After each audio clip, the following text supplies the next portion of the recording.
महाकरुणिक तथागत सम्यक संबुद्ध तथागताने उपदेशिलेला सद्धम्म आणि या सद्धम्मावर मार्गस्थ तथागताचा संघ या तीनही रत्नांना त्रिवार अभिवादन। या तीनही रत्नांची ओळख ज्या महामानवाने आपल्याला करून दिली ते बोधिसत्व परमपूज्य डॉक्टर बाबासाहेब आंबेडकर यांच्या स्मृतीसहित त्रिवार अभिवादन। आजच्या या धम्मकक्षेमध्ये उपस्थित सर्व आदरणीय उपासक उपासिका सर्वांना सप्रेम जय भीम।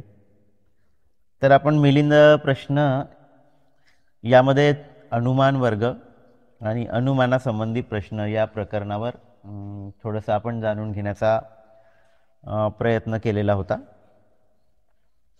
तर आपण या ठिकाणी बघितलेलं होतं की बुद्ध आहेत काय असा जो प्रश्न त्यांनी विचारलेला होता, तर त्यावर भंते नागसेनांनी त्यांच्या पूर्वजाविषयी त्यांना विचारून जसं पूर्वजांच्या ज्या काही वस्तू त्यांच्याकडे आहे या आधारावर आमचे पूर्वज होऊन गेले असं राजांनी उत्तर दिलं। त्याच आधारावर भगवान बुद्धांनी जो काही मार्ग सांगितला तर त्या मार्गाच्या आधारावर बुद्धसुद्धा होऊन गेलेत अशा पद्धतीचा हा जो संवाद आहे, त्या संवादातून मग त्यांनी सांगितलं की बुद्धाने 4 स्मृती प्रस्थान, 4 सम्यक प्रदान, 4 रिद्धिपाद, 5 इंद्रिय, 5 बल, सप्तबोधांग, आर्य अष्टांगिक मार्ग ज्याला आपण 37 बोधीपक्षीय धम्म म्हणतो, तर हे आजही उपलब्ध असल्यामुळे भगवान बुद्ध होऊन गेले हे यातून सिद्ध होते। अशा पद्धतीनं त्या ठिकाणी परत एकदा उदाहरण देताना त्यांनी सांगितलं की जसा एक नगर अभियंता असतो, तो नगर अभियंता एक जागा शोधतो, खाचखळगे सोसतो, दगड धोंडे तो सर्व दूर करतो, त्याला योग्य पद्धतीनं त्या जागेला तो तयार करतो आणि त्या जागेवर मोजमाप घेऊन खंदक खोदून भिंती तयार करून दरवाजे तयार करून त्यामध्ये सुंदर वेगवेगळे चौक बनवतो, सुंदर राजमार्ग बनवतो, मैदान बनवतो, विश्रामगृह, बगीचा, तडे, सरोवर, जलाशय इत्यादी सर्व प्रकारच्या गोष्टी त्या नगरीमध्ये तो तयार करतो। आणि अशा या तयार केलेल्या नगरीमध्ये सर्वच प्रकारचे लोक त्या ठिकाणी राहतात, उपद्रव करणारे, उपद्रव रहित लोक, पायदळ लोक, लोहार, सोनार, माडी, मोडी विकणारे, पान विकणारे, फळ विकणारे, विविध धंदा करणारे, नाचणारे, जादूचे प्रयोग करणारे वगैरे वगैरे है ना। वेगवेगळ्या देशातील लोक त्या नगरीमध्ये येऊन राहतात है ना। तर अशाच पद्धतीनं भगवान बुद्धाने सुद्धा धम्म नगरी वसवलेली आहे आणि ती धम्म नगरी वसवत असताना त्यांनी अविद्येला फेकून दिलेले आहे, विद्या प्राप्त करून धम्मतेज धारण करून त्यांनी सर्वज्ञता प्राप्त केली आणि अशा प्रकारे त्यांनी सर्व क्लेशांवर विजय प्राप्त करून धम्मनगराची रचना केलेली आहे। आणि या धम्मनगरीला खूप सुंदर उपमा दिलेली आहे की शिलाचं पराकोट आहे, लज्जेचे खंदक आहे, आगारांना ज्ञानाचे दरवाजे आहे, सामर्थ्याचे मिनार आहे, श्रद्धेचा पाया आहे, स्मृतीचा पहारेकरी नेहमी दरवाजावर उभा असतो, प्रज्ञेचं विशाल भवन आहे, सुत्तपिटकाचं अंगण आहे, अभिधम्माचं भव्य आसन आहे, विनयाचं न्यायालय आहे आणि स्मृती प्रस्थानाकरिता विशाल असे मार्ग आहे। तर अशा पद्धतीचं धम्मनगर भगवान बुद्धाने सुद्धा रचलेलं आहे, बनवलेलं आहे, निर्माण केलेलं आहे। आणि त्या धम्मनगरामध्ये फुलांची दुकानं आहे, सुगंधित द्रव्यांची दुकानं आहे, फळाचे दुकानं आहे, औषधांचे दुकानं आहे, रसद्रव्याचे दुकानं आहे, अमृताचेही दुकान आहे, रत्नांचे दुकान आहे। अशा पद्धतीनं सर्व दुकानांनी ती नगरी भगवान बुद्धाने सुसज्जित केलेली आहे। जसं त्या नगरकारानं त्या नगरीला सुसज्जित केलेलं आहे, त्याच पद्धतीनं भगवान बुद्ध सुद्धा एक आर्किटेक्ट आहे, त्यांनी सुद्धा धम्मनगरी वसवलेली आहे आणि या धम्मनगरीमध्ये सर्वच प्रकारचे दुकानं त्या ठिकाणी उपलब्ध आहेत। तर आता या संदर्भाने एक एक उपमा देऊन ते दुकान कसं कसं आहे हे या ठिकाणी त्यांनी सांगण्याचा प्रयत्न केलेला आहे। तर फुलाचे दुकान त्यांनी सांगितलं की इथे बुद्धाचं नगरीमध्ये जे काही फुलाचं दुकान आहे तर त्या फुलाच्या दुकानामध्ये विविध प्रकारचे रंगीबेरंगी फुलं उपलब्ध आहेत। त्यामध्ये त्यांनी सांगितलं की अनित्य संज्ञा, दुःख संज्ञा, अनात्म संज्ञा, अशुभ संज्ञा, दुष्परिणाम संज्ञा, त्याज्य संज्ञा, विराग संज्ञा, निरोग संज्ञा, सर्व संसार विरक्ती संज्ञा, सर्व संस्कारामध्ये अनित्य संज्ञा, अनापान स्मृती, वृद्धिमान संज्ञा, विनोलक संज्ञा, पूर्ववक संज्ञा, विच्छेदक संज्ञा, विक्षिप्त संज्ञा, विक्षिप्त करणारी संज्ञा, लोहितक संज्ञा, पूर्वक संज्ञा, अठिक्क संज्ञा, मैत्री संज्ञा, करुणा संज्ञा, मुदिता संज्ञा, उपेक्षा संज्ञा, मरणानुसती, कायागता सती इत्यादी है ना. तर अशा पद्धतीनं या ठिकाणी ह्या सर्व गोष्टी उपलब्ध आहेत. आणि ज्या कुणाला आपल्या वृद्धत्वापासून किंवा मरणापासून दुःखापासून मुक्त होण्याची इच्छा आहे, तो काय करतो तर तो एक प्रकारे या सगळ्या गोष्टींचा नाश करतो. कोणत्या तर इंद्रिय विषयापासून आसक्तीचा नाश करतो. तर एक इंद्रिय विषय तो स्वीकार करतो आणि त्या इंद्रिय विषयापासून आसक्तीचा नाश करतो. मोह, अहंकार, खोट्या मान्यतांचा नाश करतो. तो संसार पार करतो. तृष्णेच्या प्रवाहाचा नाश करतो. 3 प्रकारचे मळ धुवून काढतो, राग, द्वेष आणि मोह. सर्व क्लेशांना दूर करतो आणि मळरहित, विकाररहित, शुभ्र, अजन्मा, अमर, सुख, शांत, अभय होऊन सर्वश्रेष्ठ निर्वाण नगरामध्ये प्रवेश करून अहर्त होऊन विमुक्त चित्ताला प्राप्त करतो.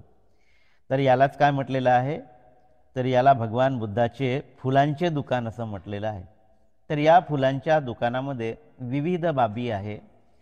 अनित्यता, दुःख, अनात्म ह्या सगळ्या संस्कारित अस्तित्वाच्या 3ही बाजू धम्ममार्गाचं मार्गकरण करीत असताना आपण जाणून घेतो. त्याचं आपण मूल्य देतो. ते मूल्य देऊन ह्या सगळ्या गोष्टी आपण जाणून घेतो. अनापान स्मृतीचा सराव करतो, कायागता सतीचा सराव करतो, मरणानुसतीचा सराव करतो. आणि या सरावातून आपण जे काही आपल्या इंद्रिय आहे त्या इंद्रियाप्रती आपली जी काही आसक्ती आहे ती आसक्ती आपण तोडतो. आणि अशा पद्धतीनं आपण काय प्राप्त करतो, सुख प्राप्त करतो, शांती प्राप्त करतो. तर भगवान बुद्धाच्या त्या नगरीमध्ये असलेली जी काही फुलं आहेत ते आपण या पद्धतीनं मूल्य देऊन प्राप्त करत असतो. तर अशाच पद्धतीनं ते म्हणतात की कार्यरूपी मूल्यवान द्रव्य देऊन, कार्यरूपी मूल्यवान द्रव्य देऊन. द्रव्य म्हणजे अर्थातच किंमत. द्रव्य म्हणजे आपण जे काही पैसा देतो एखादी वस्तू खरेदी करण्यासाठी त्याला द्रव्य म्हटलेलं आहे. पण आता इथे कुठलं द्रव्य आहे आणि ते द्रव्य मूल्यवान आहे, अमूल्य असं द्रव्य आहे. तर ते द्रव्य आहे कार्यरूपी द्रव्य.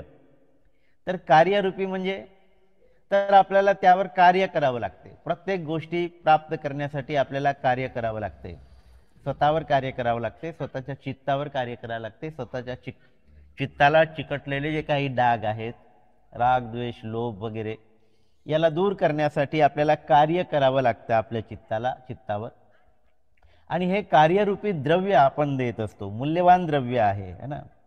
तर हे द्रव्य घेऊन आपण त्या दुकानामध्ये जातो, बुद्धाच्या दुकानामध्ये, आणि तिथून आपण ते फूल खरेदी करून घेण्याचा प्रयत्न करतो. जे जे फूल आपल्याला लागते त्या फुलाचं आपण मूल्य एक प्रकारे त्या ठिकाणी देत असतो आणि ते मूल्य देऊन आपण ते फूल प्राप्त करत असतो. अशा पद्धतीनं एक एक फूल प्राप्त करून आपण त्या दुकानातील वेगवेगळे फुलं संपादन करण्याचा, प्राप्त करण्याचा प्रयत्न करत असतो.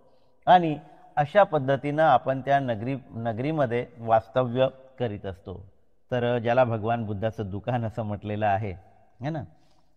तर मग भगवान बुद्धाच्या दुकानामध्ये सुगंधाचं सुद्धा दुकान आहे. आता सुगंधाचं दुकान काय आहे तर आपणा सर्वांना माहीत आहे की आपण भगवान बुद्धासमोर अगरबत्ती लावत असतो आणि त्या अगरबत्तीचा सुगंध फक्त वाऱ्याच्या दिशेला जातो. परंतु ते प्रतिकात्मक असल्यामुळे ते जे काही आपण अगरबत्ती लावतो ते शिलाचं प्रतीक म्हणून आपण बुद्धासमोर लावत असतो. तर अर्थातच इथे जो सुगंध आहे तो सुद्धा शिलाचा सुगंध आहे. आणि म्हणून बुद्धाचे भिक्खू आपल्या शिलाच्या सुगंधाने संपूर्ण जगाला सुगंधित करतात. तो सुगंध दिशा, अनुदिशा, अनुवात, प्रतिवात सर्वत्र वाहत असतो. खाली, वर आणि इतरही सर्व दिशा, पूर्व, पश्चिम, उत्तर, दक्षिण आणि या दिशातल्या मधातली सुद्धा जी दिशा आहे आणि खालची दिशा आणि वरची दिशा, तर या संपूर्ण दिशांमध्ये आपल्या शिलाचा जो काही सुगंध आहे तो सुगंध वाहत असतो. आणि या सुगंधामुळे सर्वत्र काय तर एक चांगलं वातावरण निर्माण होत असतं. तर अशा पद्धतीनं हे सुगंध जे आहे ते शिलाचा सुगंध आहे आणि त्या शिलाच्या सुगंधाचं दुकान या ठिकाणी बुद्धाच्या नगरीमध्ये लागलेलं आहे. तर तिथे कोणकोणते सुगंध आपल्याला मिळतात, तर इथे दिलेला आहे शरणशील. जे काय आपण शरणगमन करतो, 3 रत्नांपैकी आपण शरणगमन करतो, तर 3ही रत्नांचं अनुसरण करण्याचा आपण प्रयत्न करतो. त्यानंतर पंचशील येते, तर 5 शील आपण या अनुषंगाने ग्रहण करतो आणि त्या 5 शीलाचं पालन करण्याचा प्रयत्न करतो. मग अमावस्या, पौर्णिमा, अष्टमीच्या दिवशी आपण अष्टशील धारण करतो. तर या सगळ्या गोष्टीपासून अलिप्त असणारे लोक, धम्मचारी वगैरे जे असतात ते दशशील किंवा श्रामणेर असतात ते दशशील धारण करत असतात, 10 शीलांचं पालन करीत असतात. आणि जे भिक्खू भिक्खुनी ज्यांची उपसंपदा झालेली आहे ते पातिमोक्ष संवरशील म्हणजे ग्रहण करीत असतात. 227, 311 भिक्षुनींचे. तर अशा पद्धतीनं पातिमोक्ष संवरशील भिक्षू आणि भिक्षुनी ग्रहण करीत असतात, शिलाचं पालन करण्याचा प्रयत्न करीत असतात. तर अशा पद्धतीचे विविध पद्धतीचा सुगंध त्या या बुद्धाच्या नगरीमध्ये थाटलेल्या दुकानामध्ये आपल्याला प्राप्त होतो. जो जो काही सुगंध आपल्याला घ्यायचा आहे ते आपण कार्यरूपी मूल्य देऊन, द्रव्य देऊन, है ना, मूल्यवान द्रव्य देऊन आपण ते प्राप्त करत असतो, आहे की नाही. तर आपण त्या शिलाचं पालन करण्याचा प्रयत्न करत असतो आणि त्यातून खऱ्या अर्थानं आपण भगवान बुद्धाच्या नगरीमध्ये प्रवेश करीत असतो. तर अशा पद्धतीने या ठिकाणी आलेला आहे. म्हणजे चंदन असो की चमेली, पावसाळ्यातील कमळ असो, या सर्व फुलांच्या सुगंधामध्ये शिलाचा सुगंध कसा आहे, तर शिलाचा सुगंध हा सर्वश्रेष्ठ सुगंध आहे. इतर सुगंध कसे आहेत, तर इतर सुगंध अल्पकाळ टिकणारे आहे. स्वतः चमेली व चंदनाचा सुगंध सुद्धा कसा आहे, तर तो अल्पकाळ टिकणारा आहे. तो अल्पकाळ का टिकणारा आहे, कारण ते अनित्यता आहे त्याच्यामध्ये, ते नित्य नाही, शाश्वत नाही, ध्रुव नाही. तर अशा पद्धतीनं हे जे सुगंध आहे ते अल्पकाळ टिकणारे आहे, परंतु शिलाचा सुगंध मात्र म्हणजे तो काही अल्पकाळ टिकणारा नाही. तर अशा पद्धतीचं हे भगवान बुद्धाच्या नगरीमधलं सुगंधाचं दुकान आहे. मग पुढे काय म्हटलेलं आहे, तर भगवान बुद्धाच्या दुकानामध्ये किंवा भगवान बुद्धाच्या नगरीमध्ये फळांचं दुकान जे आहे ते फळांचं दुकान कोणतं आहे, तर आपल्या व्यावहारिक जीवनामध्ये आपल्याला फळं पाहिजे असेल तर आपण मार्केटमध्ये जातो, त्या दुकानामध्ये विविध पद्धतीचे फळं त्या ठिकाणी असतात. आपल्याला जे काही फळ प्राप्त करायचं आहे ते आपण मूल्य देतो आणि मूल्य देऊन खरेदी करतो आणि ते आपण घेऊन येतो. तर बुद्धाच्या नगरीमध्ये, बुद्धाने वसवलेल्या त्या धम्मनगरीमध्ये सुद्धा फळाचं दुकान आहे. कोणाला कोणतं फळ पाहिजे त्या पद्धतीचं काय म्हणतो आपण त्याला, जे काही म्हणजे मूल्य आहे, कारण बिना मूल्यानं तर काही मिळणार नाही, तर ते मूल्य कार्यरूपी आहे, द्रव्य मूल्यवान आहे ते. तर ते मूल्यवान द्रव्य देऊन आपल्याला ते फळ प्राप्त करता येते. तर अर्थातच आपणा सर्वांना माहीत आहे फळ म्हणजे काय, तर आपण म्हणतो श्रोतापती फळ प्राप्त केलेला व्यक्ती, सकृदागामी फळ प्राप्त केलेला व्यक्ती, अनागामी फळ प्राप्त केलेला व्यक्ती, अर्हत पद प्राप्त केलेला व्यक्ती. तर श्रोतापणी प्रतिफळ, सकृदागामी फळ, अनागामी फळ आणि अर्हत फळ, शून्यता फळ प्राप्ती. तर हे मुक्तीच्या सगळ्या अवस्था आहे. निर्वाणालाच आपण शून्यता म्हटलेलं आहे, हे अगोदर आपण पाहिलेलं आहे. संस्कारित शून्यता, असंस्कारित शून्यता, महाशून्यता, शून्यता शून्यता वगैरे ह्या ज्या काही पातळ्या आहेत निर्वाणाच्या, मनाची जशी जशी अवस्था एक्सपांड होत जाते, मन जसं जसं विस्तीर्ण होत जाते, त्या पद्धतीनं त्या विस्तारित झालेल्या मनाला एक प्रकारे आपण त्याला काय करतो, एक नाव देत असतो.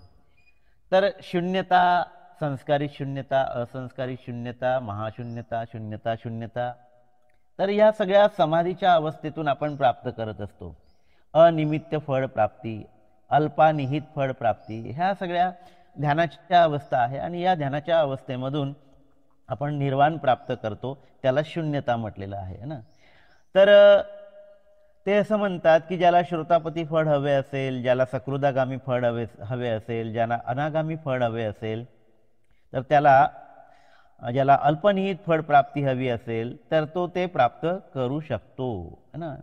तर आपल्याला जे फळ प्राप्त करण्याची इच्छा आहे ते फळ आपण प्राप्त करू शकतो, पण त्यासाठी काय करावं लागते, तर त्यासाठी आपल्याला कार्यरूपी मूल्यवान द्रव्य द्यावं लागतं. तर त्यासाठी आपल्याला परिश्रम करावे लागतात, आपल्याला काही त्याग करावा लागतो, आपल्या मनाला शुद्ध करावं लागते, तेव्हा कुठे हे सगळे फळ आपल्याला प्राप्त होत असते, है नाही. तर ते म्हणतात की हे राजा, एखाद्या पुरुषाला स्थिर आमफळाची इच्छा व्हावी, त्याने तोपर्यंत त्या फळाला पाडू नये जोपर्यंत त्याला गुठळी येत नाही.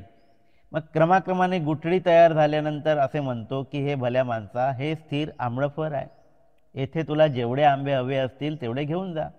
तुला कच्चे किंवा कोवडे किंवा आंबट किंवा पाडाला आलेले किंवा पिकलेले आंबे हवे असतील ते घेऊन जा.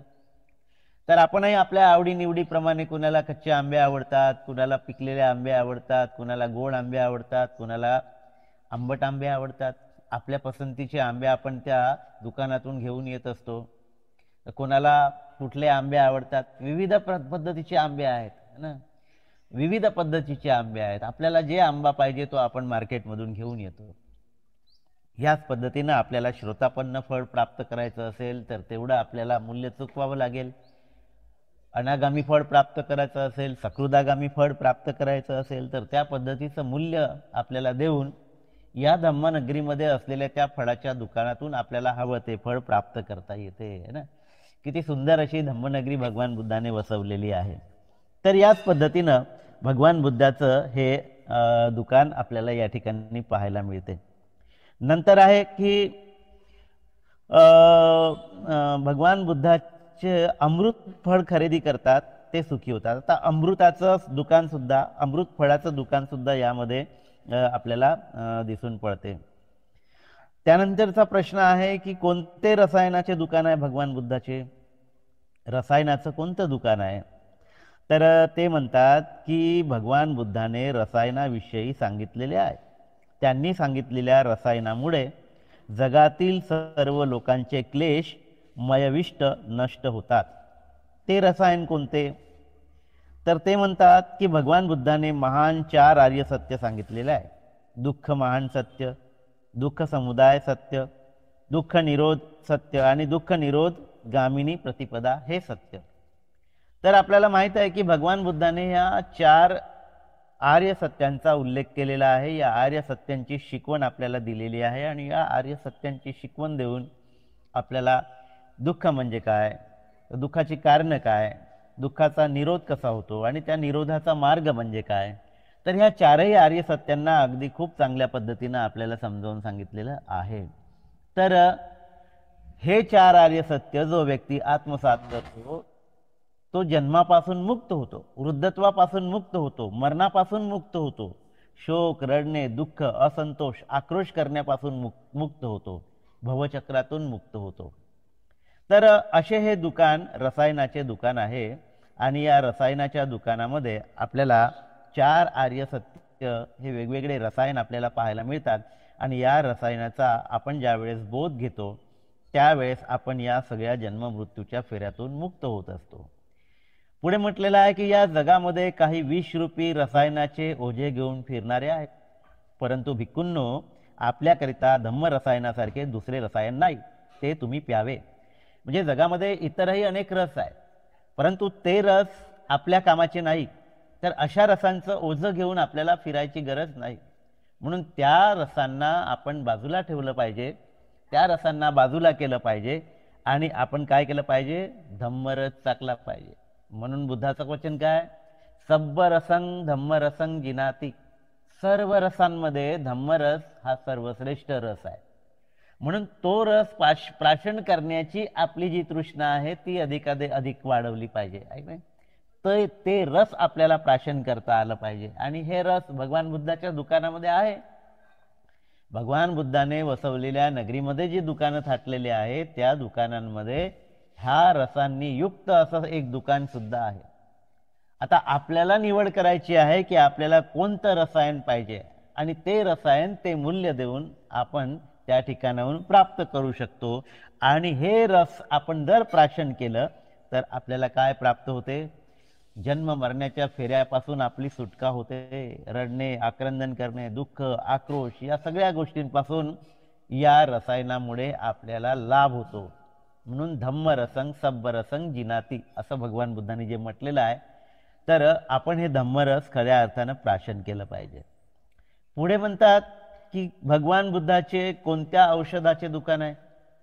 आता भगवान बुद्धाने बसवलेल्या या नगरीमध्ये औषधांचं सुद्धा दुकान आहे. जसं आपल्या व्यावहारिक जीवनामध्ये औषधांचे दुकान आहे, त्या दुकानामध्ये तापाचं औषध वगैरे वगैरे जे काही रोग आहे त्या रोगांची वेगवेगळी औषधं आपल्याला मिळतात आणि त्या आपण खरेदी करून आपलं दुःख दूर करण्याचा प्रयत्न करतो. त्याच पद्धतीनं बुद्धाने वसवलेल्या या नगरीमध्ये सुद्धा एक औषधाचं दुकान आहे आणि त्या औषधाच्या दुकानामध्ये कोणकोणत्या औषधी त्या दुकानामध्ये सजवलेल्या आहे किंवा उपलब्ध आहे, तर त्याचा उल्लेख करताना ते सांगतात की या औषधाच्या दुकानामध्ये 4 स्मृती प्रस्थान आहे, 4 सम्यक प्रधान, 4 रिद्धिपाद, 5 इंद्रिय, 5 सामर्थ्य, सप्तबोधांग, आर्य अष्टांगिक मार्ग. तर याला जे काही 37 बोधिपक्षीय धर्म म्हटलेला आहे याचा बरेचदा उल्लेख झालेला आहे. तर या पद्धतीनं भगवान बुद्धाच्या या नगरीमध्ये वसवलेल्या औषधांच्या दुकानामध्ये या सगळ्या औषधी आहे. 4 स्मृती प्रस्थान, सम्यक प्रधान म्हणजे सम्यक प्रधान प्रस्थान, सम्यक प्रधान म्हणजे आपण जे काही प्रयत्न करतो त्याला सम्यक व्यायाम सुद्धा म्हणतात है ना. तर अकुशल उत्पन्न होऊ न देणे, झाले तर त्याला त्याचा निरोध करणे, जे कुशल आहे त्याचा विकास करणे आणि त्याचं संरक्षण करणे. तर या पद्धतीनं आपण 4 पद्धतीनं स्वतःमध्ये अकुशलांना नष्ट करणे आणि कुशलांचं संवर्धन करणे यालाच म्हणतात 4 सम्यक प्रस्थान. 4 स्मृती प्रस्थान आपल्याला माहित आहे, कायानुपश्यना, वेदनानुपश्यना, चित्तानुपश्यना आणि धम्मानुपश्यना. या अनुषंगाने काया आणि मनाच्या संदर्भाने आपण स्मृतीपूर्वक जगण्याचा प्रयत्न करतो, जाणीवपूर्वक आपण जगण्याचा प्रयत्न करतो. जे जे काही उत्पन्न होते आपल्या शरीरामध्ये ते आणि आपल्या मनामध्ये त्या संदर्भामध्ये आपण स्मृतीपूर्वक राहतो, ते जाणून घेण्याचा प्रयत्न करतो. तर अशाच पद्धतीनं ह्या सगळ्या बाबी 5 इंद्रिय आहेत, 5 बळ आहेत, त्यालाच 5 बळ सुद्धा म्हटलेलं आहे. जे इंद्रिय आहे त्यालाच बळ म्हटलेलं आहे. श्रद्धा, वीर्य, स्मृती, समाधी, प्रज्ञा हे जे 5 इंद्रिय आहेत त्या इंद्रियाचा विकास झाला की ते आपलं बळ बनतात. त्यालाच मग आपण काय म्हणतो? 5 बल सुद्धा म्हणतो. सप्तबोधांग सुद्धा आपण ऐकलेलं आहे. स्मृती, धम्म, विचय, वीर्य, प्रीती, प्रक्षब्धी, समाधी आणि उपेक्षा हे बोधीचे अंग आहे, ते आपण स्वतःमध्ये विकसित करतो. आणि आर्य अष्टांगिक मार्ग, तर ह्या सगळ्या गोष्टी काय आहे? तर औषध आहे, भगवान बुद्धाच्या धम्मामधलं औषध आहे. तर या ठिकाणी भगवान बुद्ध या औषधीमुळे काय होते असं सांगतात? तर या औषधीमुळे आपली मिथ्या दृष्टी संपते, आपले मिथ्या संकल्प संपतात. मिथ्या दृष्टी, चुकीचे दृष्टिकोन आपण पाळून ठेवलेले आहे. मी म्हणतो तेच बरोबर आहे, हेच योग्य आहे, तो चुकीचा आहे, मी बरोबर आहे, माझीच मान्यता बरोबर आहे, माझ्याच परंपरा बरोबर आहे, माझाच विचार बरोबर आहे, हेच सत्य आहे. अशा पद्धतीनं आपल्या ज्या काही मिथ्या दृष्टिकोन आहे त्या मिथ्या दृष्टिकोनामुळे आपल्याला सत्य पाहता येत नाही. तर ही जी काही मिथ्या दृष्टीची पट्टी आपल्या डोळ्यावर बांधून ठेवलेली आहे ती पट्टी आपल्याला हटवावी लागते आणि तेव्हाच कुठे आपल्याला सत्य पाहता येते. त्याच पद्धतीनं भगवान बुद्धांनी सांगितलेलं आहे की ही जी काही औषधं आहे या औषध प्राशन केल्यामुळे आपली मिथ्या दृष्टी नष्ट होते, आपले मिथ्या संकल्प नष्ट होतात, मिथ्या वाणी नष्ट होते, सम्यक वाणीचा उदय होतो, मिथ्या कर्माचा म्हणजे नायनाट होतो, म्हणजे सम्यक कर्मांतच त्या ठिकाणी निर्माण होते. मिथ्या जीविका संपून जाते. आजीविकेचे जे काही चुकीचे मार्ग आपण निवडलेले आहे त्या मार्गापासून आपण परावृत्त होतो आणि सम्यक आजीविका करण्याचा आपण प्रयत्न करतो. मिथ्या प्रयत्न नष्ट होतात. तर आपण जे काही आपले प्रयत्न करत राहतो ज्यातून आपल्याला काही प्राप्त होत नाही ते मिथ्या प्रयत्न म्हणजे सम्यक व्यायाम मग आपण करायला लागतो आणि त्या सम्यक व्यायामातून आपण अकुशलांना बाहेर काढतो आणि कुशलांचं संपादन करण्याचा प्रयत्न करतो. यालाच काय म्हटलेलं आहे? सम्यक व्यायाम म्हटलेला आहे, प्रयत्न म्हटलेला आहे. मग मिथ्या स्मृती, तर या ठिकाणी सम्यक स्मृती निर्माण होते.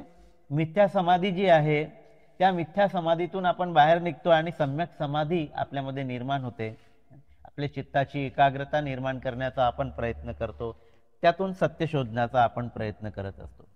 तर या सगळ्या गोष्टीचा अवलंब केल्यामुळे आपल्यातला जो लोभ आहे, जो दोष आहे, अहंकार आहे, खोट्या मान्यता आहे, ज्याला मिथ्यादृष्टी म्हटलेलं आहे, शंका कुशंका, उदच्च कुकुच्च, विचिकित्सा वगैरे वगैरे, या सगळ्या बाबी, उद्धटपणा, आळस, निर्लज्जता व सर्व प्रकारचे क्लेश, तर अनेक बाबी आहे आपल्यामध्ये ज्या ठासून भरलेल्या आहे. अहंकार आहे, गर्व आहे, उद्दंडता आहे, आळस आहे, निर्लज्जता आहे, उद्धटपणे आपण दुसऱ्याची वागतो, वाणीच्या संदर्भाने आपले अनेक दोष घडत असतात, आपण इतरांची निंदा नालस्ती करत असतो, कठोर बोलत असतो, व्यर्थ बडबड करत असतो, खोटं बोलत असतो. तर कायावचा मनाचे असे अनेक जे अकुशल कर्म आहे ते निरंतर करण्यामध्ये आपण एक प्रकारे संलग्न असतो असं आपल्याला दिसून पडते. पण भगवान बुद्धाने सांगितलेल्या या दुकानातून जेव्हा आपण एक एक वस्तू खरेदी करायला लागतो, आत्मसात करायला लागतो, प्राप्त करायला लागतो, आचरणात आणायला लागतो, त्यावेळेस ह्या सगळ्या ज्या काही बाबी आहेत, ज्या अकुशल आहेत, त्या दूर व्हायला लागतात, त्यापासून आपली सुटका व्हायला लागतात. म्हणजे भगवान बुद्धाचं औषध किती प्रभावी आहे याची कल्पना आपल्याला येते. आणि म्हणून भगवान बुद्धाच्या या दुकानातलं, त्या नगरीमधल्या दुकानातलं एक एक औषध आपण प्राप्त केलं पाहिजे. थोडी थोडी किंमत देऊन, जेवढं जेवढं आपल्याकडे द्रव्य आहे तेवढ्या तेवढ्या द्रव्यातून जे जे काही प्राप्त करता येते ते ते प्राप्त करून आपण आपला विकास केला पाहिजे, आपलं घर सुसज्जित केलं पाहिजे, आपल्या शरीराची निगा राखली पाहिजे, आपल्या मनाची निगा राखली पाहिजे. विशेषतः हे सर्व जे औषध आहे ते आपल्या मनाची योग्य निगा राखण्यासाठी या ठिकाणी उपलब्ध आहेत. तर या भगवान बुद्धाच्या दुकानामध्ये उपलब्ध असलेल्या औषधांचा आपण निश्चितपणे वापर केला पाहिजे. तर जगामध्ये अनेक प्रकारच्या औषधांचे दुकान आहे, परंतु भिक्खूंनो, धम्मासारखे औषध नाही, ते तुम्ही प्यावे. हे धम्मरूपी औषध पिऊन अजर अमर व्हावे, त्या धम्माची भावना करून व समजून घेऊन सर्व प्रकारच्या आवरणांचा नाश करून पूर्णपणे मुक्त व्हावे, नाही का. तर जगामध्ये भगवान बुद्धांनी थाटलेलं हे जे काही औषधांचं दुकान आहे हे सर्वश्रेष्ठ दुकान आहे. आणि या दुकानामध्ये उपलब्ध असणारे जे काही औषध आहे ती सर्वश्रेष्ठ औषध आहे, सर्वश्रेष्ठ. धम्मासारखं दुसरं औषध नाही, धम्मासारखं दुसरं रस नाही, धम्मासारखं दुसरं रत्न नाही, वगैरे वगैरे अनेक उपमांनी आपण धम्माची व्याख्या करीत असतो किंवा धम्माचा स्वभाव सांगण्याचा प्रयत्न करीत असतो. तर अशा पद्धतीनं धम्म सुद्धा एक उत्तम असं औषध आहे, जे औषध प्राशन करून आपण अजर अमर होतो, आपण मुक्त होतो, आहे की नाही. या सगळ्या आवरणाचा त्यामुळे नाश होत असतो. तर अशा पद्धतीने या ठिकाणी भगवान बुद्धाचं जे काही दुकान आहे औषधांचं ते या ठिकाणी सांगितलेलं आहे. मग पुढे आलेलं आहे की भगवान बुद्धांनी कोणत्या अमृताचे दुकान थाटलेले आहे. भगवान बुद्धाने अमृताचं दुकान सुद्धा थाटलेलं आहे. तर ते म्हणतात की या अमृतामुळे जगातील मनुष्य जन्म, वृद्धत्व, रोग, मरण, शोक, रडणे, असंतोष व आक्रोश करण्यापासून मुक्त झालेले आहेत. तर बुद्धाचं एक एक जे औषध दिसते ते फक्त एकाच रोगावर काम करत नाही, तर ते म्हणजे विविध रोगांना नष्ट करणारं औषध आहे की नाही. तर बहुगुणी ज्याला आपण म्हणतो, असं हे बहुगुणी औषध आपल्याला भगवान बुद्धाचं एक एक औषध हे बहुगुणी दिसून पडते. आणि म्हणून भगवान बुद्धाच्या त्या धम्मनगरीमध्ये अमृताचं सुद्धा दुकान आहे. तर कोणतं अमृत आहे, तर या ठिकाणी बघा, अमृत कायागता स्मृती जे आहे याला अमृत म्हटलेलं आहे. कायागता स्मृती याला अमृत म्हटलेलं आहे. तर विशुद्धी मग्गामध्ये सुद्धा याचा उल्लेख आलेला आहे. विशुद्धी मग्गामध्ये कायागता सती हे कसं अमृत आहे, तर याचा सुद्धा एक उल्लेख आलेला आहे. एक छोटंसं पॅराग्राफ मी या ठिकाणी वाचतो. शरीर के 32 भागों को मनन करने को ही कायागता स्मृती कहते हैं. 32 भागांचं मनन आपण करतो. तर इसकी भावना करने वाला योगी इसी शरीर के पैर के तलवे से ऊपर, इसकी भावना करने वाला, अरे ते बंद कर, इसकी भावना करने वाला योगी इसी शरीर को पैर के तलवे से ऊपर और मस्तिष्क के केश के नीचे चमड़े से घिरे नाना प्रकार की गंदगियों से भरे हुए देखता है. कायागता सती याला म्हटलेलं आहे. केसांपासून तर तळव्यापर्यंत शरीरामध्ये जी काही गंदगी आहे त्या 32 भागांचं तो काय करतो, चिंतन मनन करतो, है ना. तर इस प्रकार वह विचार करता है कि इस शरीर में केश है, लोम, नख, दंत, दांत, त्वचा, मांस, स्नायु, हड्डी के भीतर की मज्जा, हृदय मतलब कलेजा, यकृत, क्लोमक, प्लीहा ये तिल्ली, फुफ्फुस, आत, पतली आत, पाखाना, मस्तिष्क, पित्त, कफ, पीप, लहू, पसीना, आंसू, वसा मतलब चर्बी, थूक, पोंटा मतलब लसिका और मूत्र, तो इनका बार बार विचार करते हुए क्रम से अर्पणा उत्पन्न होती है. योगी इस कर्मस्थान की भावना कर चारों ध्यानों तथा 6 अभिज्ञाओं को प्राप्त करता है. इसलिए तथागत ने कहा है वे अमृत का परिभोग कहते हैं जो कायानुस्मृति का परिभोग करते हैं. तो भगवान बुद्ध ने ऐसा कहा है कि जो कायानुस्मृति का परिभोग करते हैं वे अमृत का परिभोग करते हैं. विशुद्धी मग्गामध्ये हे गोष्ट आलेली आहे. आणि म्हणून कायागता सतीला काय म्हटलेलं आहे, अमृतासमान म्हटलेलं आहे. जे आपल्या शरीरातील 32 भागांचं अवलोकन करतो आणि ते कसे गंदगीने भरलेले आहे याचं ज्यावेळेस आपण अवलोकन करतो तेव्हा खऱ्या अर्थानं आपण आसक्तीरहित जीवन जगण्यासाठी प्रेरित होत असतो. आपल्या संपूर्ण आवरणांचा आपण नाश करीत असतो ना. आपली सर्व जे आसक्ती आहे ती आसक्ती या ठिकाणी नष्ट होत असते. आणि म्हणून यामुळे जगातील मनुष्य जन्म, वृद्धत्व, रोग, मरण, शोक, रडणे, असंतोष व आक्रोश यापासून मुक्त झालेला आहे. तर ते अमृत कायागता स्मृती आहे ज्याचा उल्लेख विशुद्धी मग्गामधून मी आताच वाचलेला आहे. तर ते म्हणतात की हे राजा, सर्वश्रेष्ठ भगवान बुद्धाने सांगितले आहे की हे भिक्खूंनो, जे लोक कायागता स्मृतीचा अभ्यास करतात ते एक प्रकारे अमृतालाच पीत असतात. हे राजा, यालाच भगवान बुद्धाचे अमृताचे दुकान म्हणतात.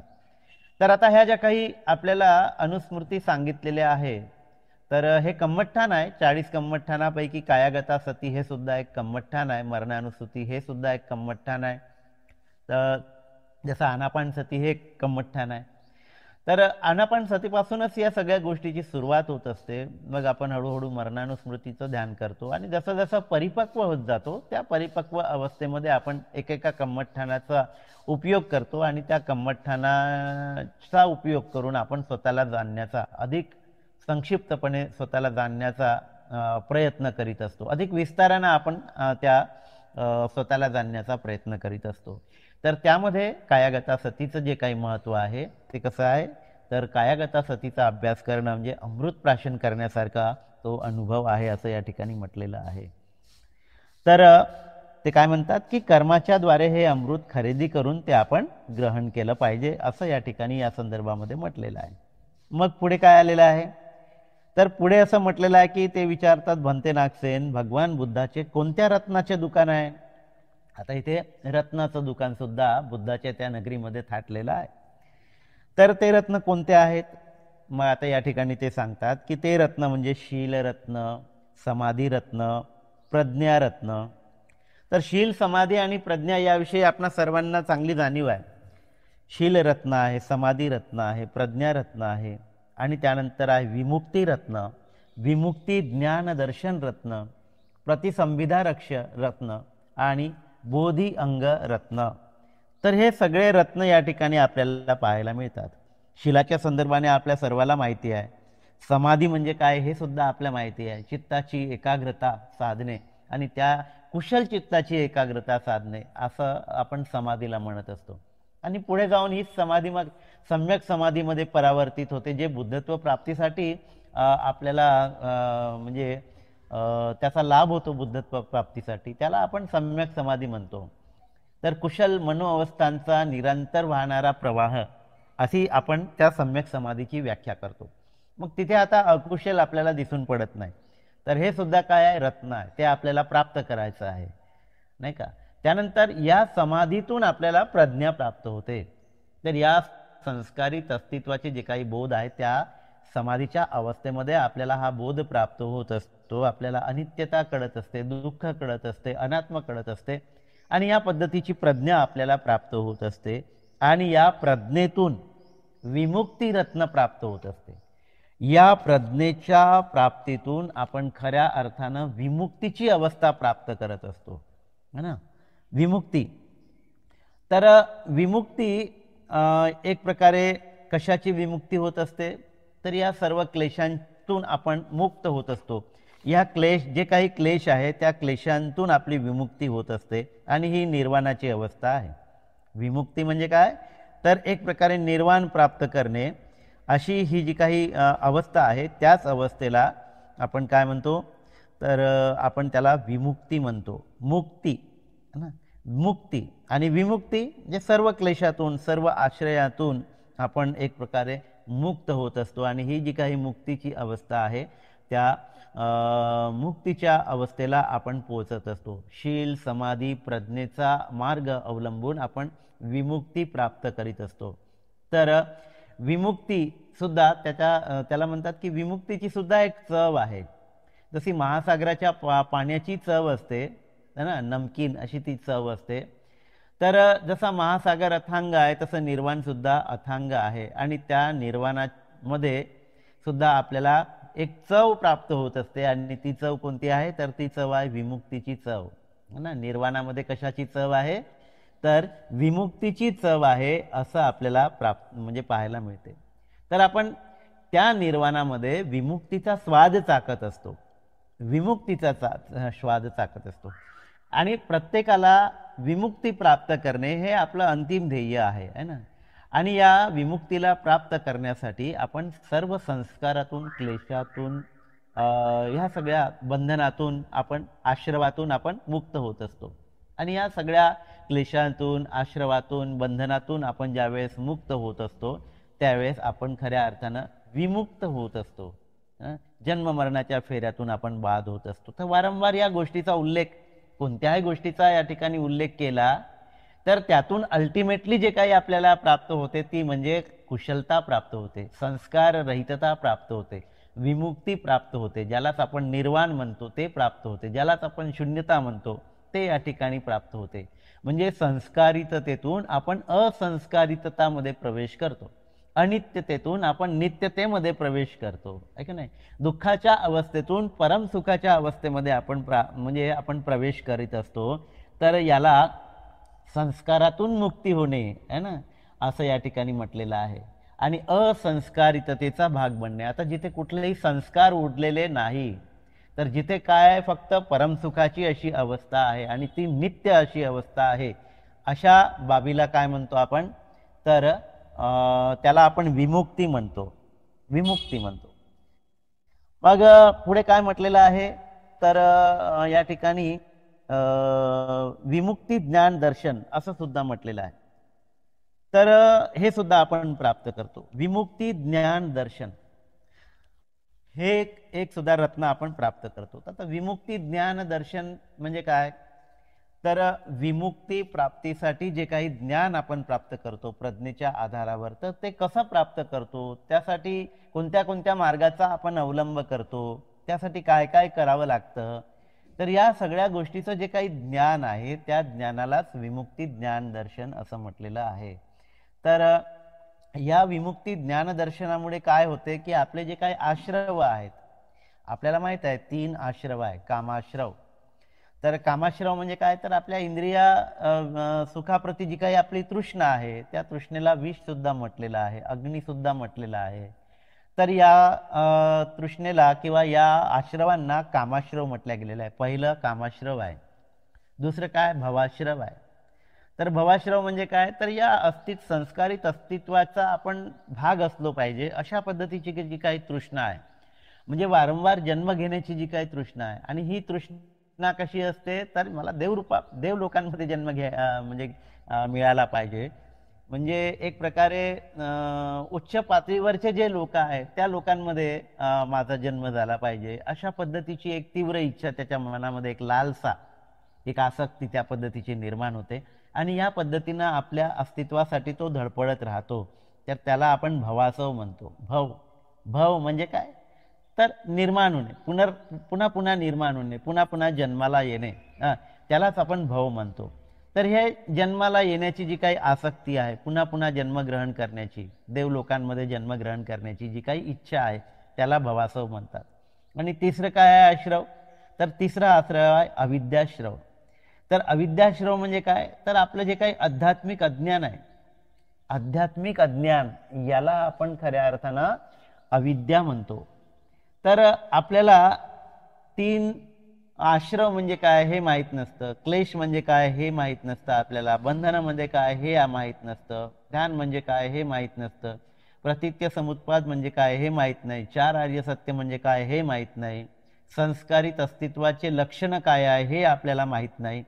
आणि या गोष्टी ज्यावेळेस आपल्याला कळत नाही, त्यावेळेस आपण खऱ्या अर्थानं अविद्येमध्ये जगत असतो आणि वारंवार आपण त्या गोष्टी करत असतो, ज्या आपल्या आवडी म्हणजे सवयी बनलेल्या आहे, आपला स्वभाव बनलेला आहे, त्या स्वभावानं आपण वागत असतो, त्या संस्कारानं आपण वागत असतो आणि त्या पद्धतीचे संस्कार पुन्हा पुन्हा आपण निर्माण करत असतो, है ना. तर यालाच काय म्हटलेलं आहे, अविद्या म्हटलेलं आहे, आपलं आध्यात्मिक अज्ञान याला म्हटलेलं आहे.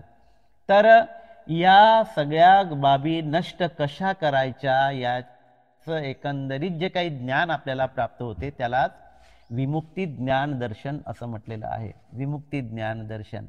तर या विमुक्ती ज्ञान दर्शनाच्या माध्यमातून आपण अगदी निर्वाणाच्या जो वेगळं म्हणजे अंतिम टोक आहे, त्या टोकापर्यंत आपण एक प्रकारे पोहोचत असतो आणि आपला आध्यात्मिक विकास अतिशय पूर्णत्वाला आपण नेत असतो, अगदी पूर्ण अवस्थेला आपण पोहोचत असतो. तर अशा पद्धतीच्या या सगळ्या बाबी आपल्याला बौद्ध धम्माच्या किंवा या धम्मनगरीमध्ये जे काही दुकान थाटलेलं आहे, त्या दुकानामध्ये जे काही विविध रत्न आहे, त्या विविध रत्न आपल्याला या ठिकाणी पाहायला मिळतात. अभिसंविधा रत्न असं सुद्धा आलेलं आहे, या संदर्भामध्ये मला तेवढे काही माहिती नाही. त्यानंतर बोधी अंग रत्न, तर आपल्याला माहिती आहे सप्तबोधांग आहे, 7 बोधीचे अंग आहे, त्या 7 बोधीच्या अंगाचा आपण विकास करत असतो. स्मृती, धम्मविचय, वीर्य, प्रीती, प्रक्षब्धी, समाधी आणि उपेक्षा. तर अशा पद्धतीनं या भगवान बुद्धाने थाटलेल्या धम्मनगरीमध्ये हे जे काही दुकानं आपल्याला दिसत आहेत, ते दुकान म्हणजे रत्नाचं सुद्धा दुकान आहे आणि हे विविध रत्न भगवान बुद्धांच्या त्या दुकानामध्ये आपल्याला पाहायला मिळते.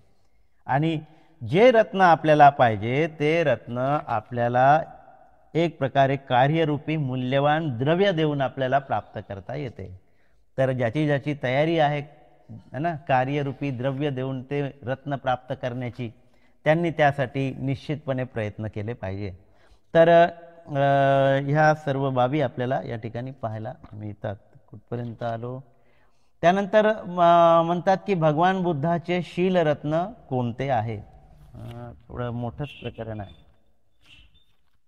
फार मोठं प्रकरण आहे. 9:18 झाले. मला वाटते आपण इथे थांबूया. पुढचा भाग आपण उद्या घेऊया. कसं म्हणता दादा?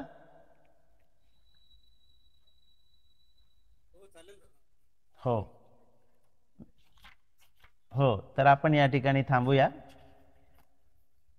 आपण सर्वांनी अतिशय शांतपणे या प्रकरणाच्या अनुषंगाने ज्या खूपच सुंदर सुंदर आणि अनेक तत्वांनी युक्त अशा बाबी या ठिकाणी आलेल्या आहेत. संक्षिप्तपणे क्या होईना, परंतु ते समजण्याचा आपण या प्रकरणाच्या माध्यमातून प्रयत्न करीत आहोत. खूप मोठं प्रकरण आहे, पुढे सुद्धा 2 दिवस चालेल की काय असं वाटत आहे. तर असो, आजच्या या प्रकरणाच्या निमित्तानं भगवान बुद्धाच्या त्या नगरीमध्ये असलेले विविध दुकानं आहेत, त्या दुकानांमध्ये आपल्याला काय काय मिळते आहे आणि ते किती उच्च दर्जाच्या बाबी आहेत आणि ते प्राप्त करण्यासाठी आपल्याला काय काय परिश्रम करावे लागतील, याची एक कल्पना मात्र या ठिकाणी या प्रकरणाचं वर्णन करत असताना आपल्याला आलेली आहे. तर हे सगळे रत्न आपल्या जीवनाला उन्नत करण्यासाठी आहे. या सगळ्या वस्तू, मग ते औषध असो, द्रव्य असो, रत्न असो, अमृत असो, तर आपल्या क्षमतेनुसार आपण यातल्या एक एक गोष्टी प्राप्त करून आपलं स्वतःचं जीवन मात्र उन्नत करण्याचा निश्चितपणे आपण सगळ्यांनी प्रयत्न केला पाहिजे. तर तो प्रयत्न आपण निश्चितपणे सगळ्यांनी करूया. आपल्या जीवनाला अधिकाधिक संपन्न करण्याचा आपण प्रयत्न करूया. तर या अनुषंगाने आपण सर्वांनी मला शांतपणे ऐकून घेतलं त्याबद्दल आपणा सर्वांचं खूप खूप पुण्यानुमोदन. याच ठिकाणी थांबतो. नमो बुद्धाय. जय भीम.